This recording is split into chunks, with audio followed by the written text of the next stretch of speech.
नमस्कार. मी महाराष्ट्र राज्य अंगणवाडी कर्मचारी संघ राज्याचा कार्याध्यक्ष निलेश दातखिळे. गेले 2-3 दिवसापासून पुणे जिल्ह्यातील आंबेगाव तालुक्यामधील चास ठाकरवडे येथील अंगणवाडी केंद्रातील अंगणवाडी सेविकाताई रेश्मा पारधीताई यांनी सोशल मीडियाच्या माध्यमातून आपल्या अंगणवाडी केंद्रामध्ये जी 3 ते 6 गटातील लहान मुलं जी आहेत, या लहान मुलांचं कुपोषण निर्मूलनाचं काम त्या ठिकाणी करत असतात. शासनाकडनं, केंद्राकडनं, राज्याकडनं जो पोषण आहार येतो, तो पोषण आहार अक्षरशः निकृष्ट दर्जाचा आहे. त्यातला जो वाटाणा जो आहे, तो वाटाणा कमीत कमी 11 ते 12 शिट्ट्या घेऊन सुद्धा तो त्या ठिकाणी शिजत नाही आणि मग त्या न शिजल्यामुळे तो कच्चा राहतो आणि मग तो मुलांना कसा खाऊ घालायचा हा मोठा प्रश्न असतो. आणि म्हणून अशा प्रकारचा निकृष्ट दर्जाचा आहार लहान मुलांना शासन या ठिकाणी देते. आणि म्हणून या विषयाच्या बाबतीमध्ये, वाटाण्याच्या बाबतीमध्ये अंगणवाडी ताई लहान मुलांची कळकळ, व्यथा समजून त्यांच्या पोषणाचा विचार करून त्या ठिकाणी सोशल मीडियाच्या माध्यमातून ही बातमी त्या ठिकाणी प्रसारित केलेली आहे. त्यांची जी तळमळ आहे ती लहान मुलांच्या कुपोषणाची तळमळ आहे. त्यांची जी तळमळ आहे की माझ्या अंगणवाडी केंद्रामध्ये जे लाभार्थी येत आहेत त्या मुलांच्या पोटात आहार गेला पाहिजे, चांगल्या प्रतीचा आहार गेला पाहिजे, आणि म्हणून याच्यासाठी त्यांनी ती भूमिका त्या ठिकाणी मांडली.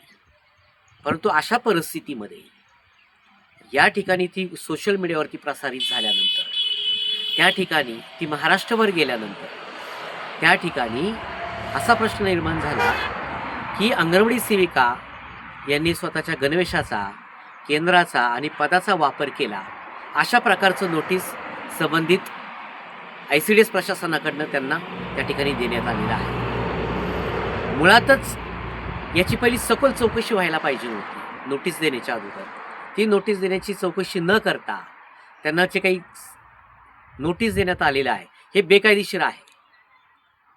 मुळात महाराष्ट्रामध्ये ज्या पद्धतीनं मुलांना आहार दिला जातोय शासनाकडनं, एका बाजूला इतके पावडे गायले जात आहेत की लहान मुलांचं कुपोषण निर्मूलनासाठी करोडो रुपये सरकार खर्च करत आहे, परंतु ते अक्षरशः पाण्यामध्ये. याचं कारण असं की ज्या पद्धतीने शासन देते त्या पद्धतीने साफसूफ करून अंगणवाडी सेविका मदतीस त्या ठिकाणी ते प्रयत्न करत असते. पण हा वाटाणा जो आहे 4-4 महिन्यांचा वाटाणा येऊन पडलेला आहे. अक्षरशः ज्यावेळेस आहार उतरवला जातो त्यावेळेस अक्षरशः किडीनं असतो. त्याच्यामध्ये ज्या ज्या वस्तू येत आहेत त्या वस्तू अक्षरशः खराब झालेल्या असतात. अनेक ठेकेदारांच्या माध्यमातून हा सप्लाय त्या ठिकाणी केला जात असतो.